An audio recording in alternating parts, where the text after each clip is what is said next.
Boundaries. In modern day, by way of the ego self, I hear people describe boundaries as some type of punishment and reward system for access to them. And it sounds like it's just a distorted understanding of an enmeshment. An enmeshment is there is no place holder, no intermediate area of where I begin and you end, you begin and I begin, you end and I end. There's no intermediate area between our God-given emotional space. We understand about personal space when it comes to physical space, because when you're physically around another human being, you can feel a place that becomes uncomfortable and inappropriate to move in physically further from that distance. You automatically feel that. It's instinctive. Well, also emotionally it's instinctive. We have been conditioned to not respect that emotional space.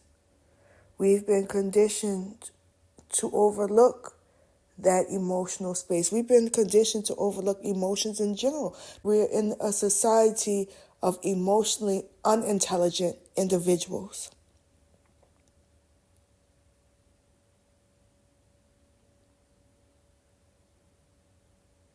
Boundaries. It's the same as the physical boundary. The emotional boundary is there. There is no need to scrutinize an individual. There's no need to prod into an individual. There's no need to overanalyze and assess what somebody's thinking or feeling. That's all trauma responses.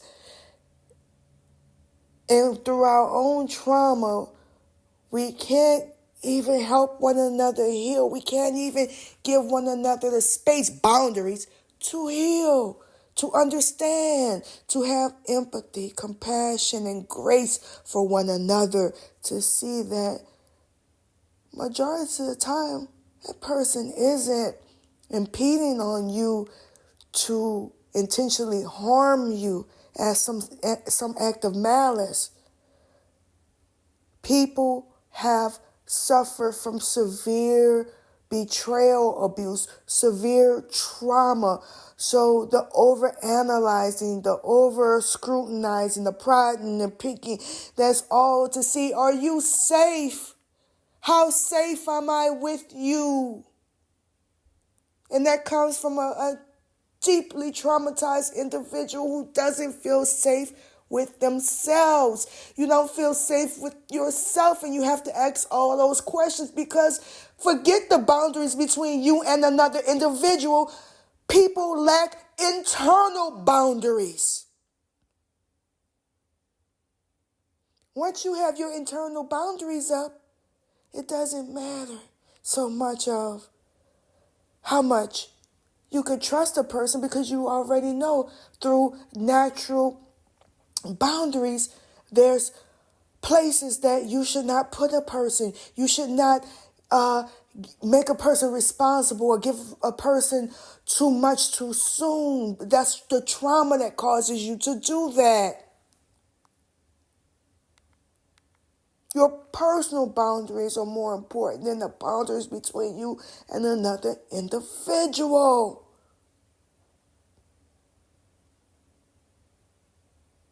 You're scared because you don't have your God-given defenses up.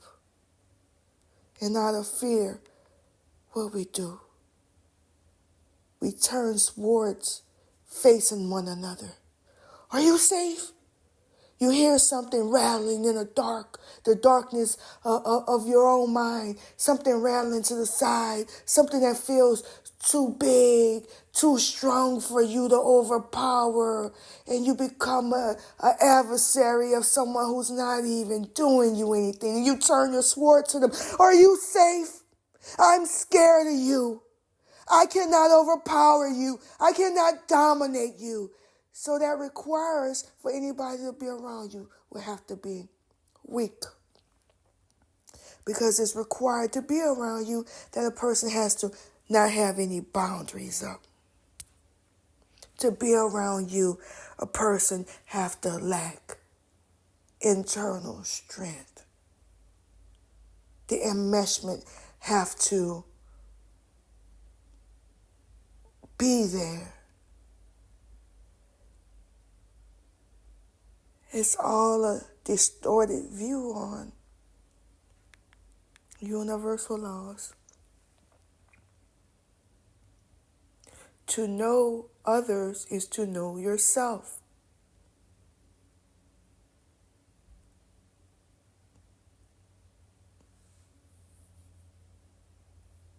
A knowledgeable person has knowledge of other individuals. A wise person has knowledge of themselves. Once you have knowledge of yourself, you have knowledge of others. They're all interconnected. To know yourself means now you internalize and you understand what boundaries are, where they are, and you have self-trust. You're not going to allow another individual, no matter who they may be, to determine what you will allow and not allow, to determine what's proper and improper, what's comfortable and what's uncomfortable, what should and shouldn't be. Universal laws, universal energy, existence, what people call God.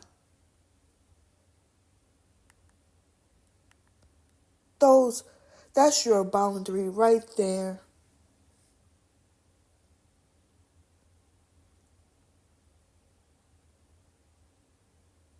Your moral code, your personal code, that's something that you develop, and that's something for you. That's not anything that other people are obligated to respect.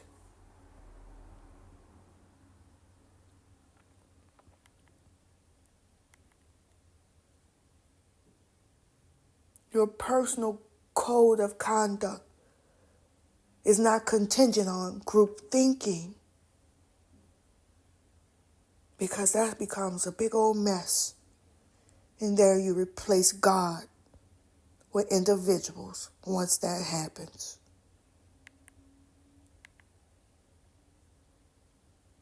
One who lacks a personal moral code is someone who is not a safe person, because there's nothing they won't do. Our inner core. When I was about 16 years old, my mother, she used to call into these religious institutions and get literature. And I would, let's say I would look at the literature that she would receive to see if it was safe for her, if they were telling her the truth, or if they were just using these books to control and distort her. And I would always tell her the truth on what I assessed from what she got. And my mother, now that I think about it, she respected my opinion often. But my opinions are never given as that should be the guide of what you choose. It's just the information is given to you. And that's what the truth is. It's just there. You don't have to search for the truth. It's just there. It's always there. It's everywhere. You have free will to do as you will with that information. And it's not my job to judge what you choose. So my mother, she received some book from some religious institute one day. And they had some really good information about the spirit and the layers of what we now call boundaries. So I went on into making a diagram of what they were talking about. Who would have known that these were the beginnings of this project? So long ago. That was, goodness, 30 years ago. Over 30 years ago. Who would have known? I'll end up right back. But now instead of hand making a diagram, I'm in a sophisticated program, a graphic design program where what you're looking at, created the illustration of the diagram. It was a practice project, and also it's a diagram that I needed for a larger project. And like I say, I come in and I give you guys, what do you call that? I give you my notes from the larger project that I'm wrapping up.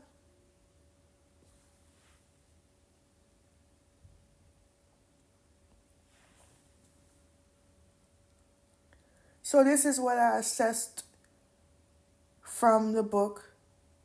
And I told her, this looks pretty good. This looks like some good information. And from what I read in the book, and I drew the diagram to explain what was in the book.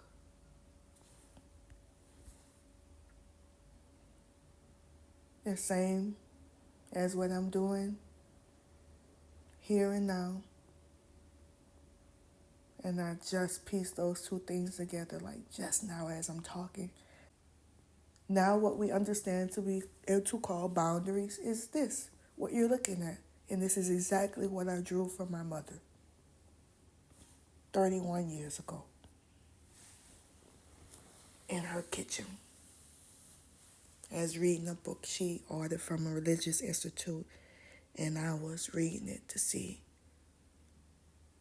are they using this to control the soul, or are they giving you truth?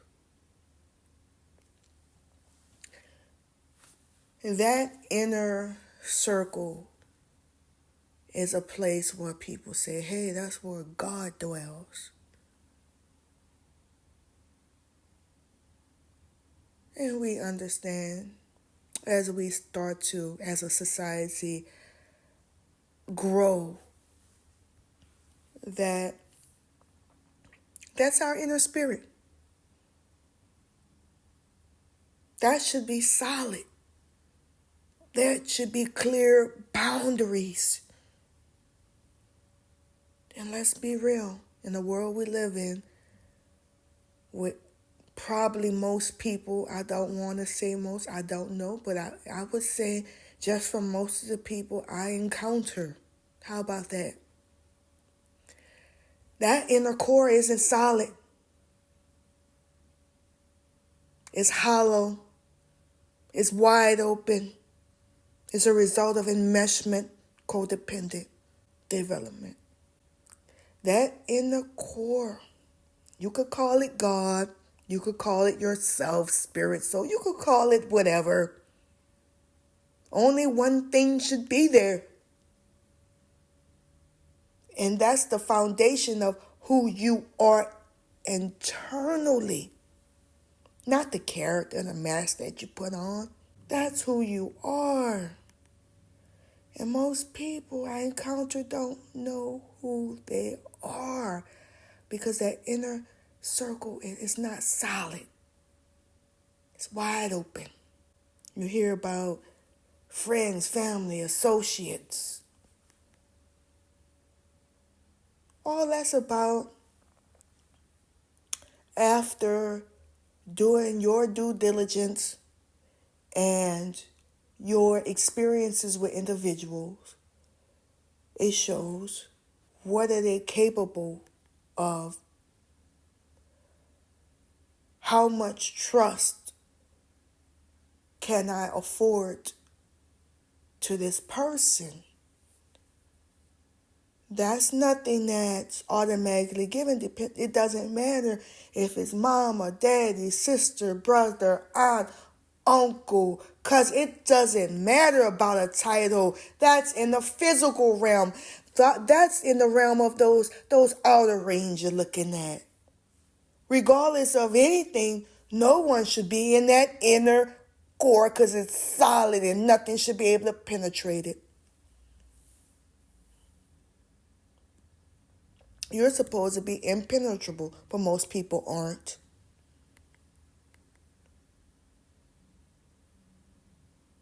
Now, even going into the first layer of ring, right on the outside, the boundaries of that solid circle, you have to use your discernment and be careful of who's allowed in there. And that's based upon their actions, the strength of them, who they are spiritually, what they're capable of, and how much trust you can afford them. If they're not safe, where you can be vulnerable around them, then they shouldn't be in that inner circle. Then you have the wider circle on the outskirts of the other two circles. This isn't the image, the diagram that you're looking at. In that situation, the people are less in a position to cause major damage to you. So the level of trust they're afforded is a lot more loose. The cost of being there isn't as pricey as being in the inner circle, because in that inner circle they could do much damage to that inner core. But the inner core should be solid. No one should have access to that. And you have to be real with yourself about enmeshment and how in that enmeshment, because people around you, no matter, let's talk about it, really family, are so fearful until to trust you, they have to be inside of you in that inner core. You can't serve God and the devil at the same time. You cannot have two masters. You can't have another individual, no matter who they are, inside that inner core. Or you have self-betrayed and you violate universal laws and codes. Now back to that outer ring where it's not so much of a costly price to enter there, but you still have to use discernment and you still have to be careful of who's even in there, because that's too close to the inner circle. Now, everybody else who, for whatever reason, their own issues, or just your lives just don't, they're not compatible. And that's what growth is. That's why when you grow, you meet new people and you assess and you arrange where they fit at inside those circles. It's not about contorting another individual for them to fit in there. That's laziness. It's fear of growth and meeting new people. So what we do is, not we, but collectively, people tend to obligate other people inside those different layers, even if the person doesn't fit there and is incompatible. And it's a life of chaos and drama. Those are your God-given boundaries.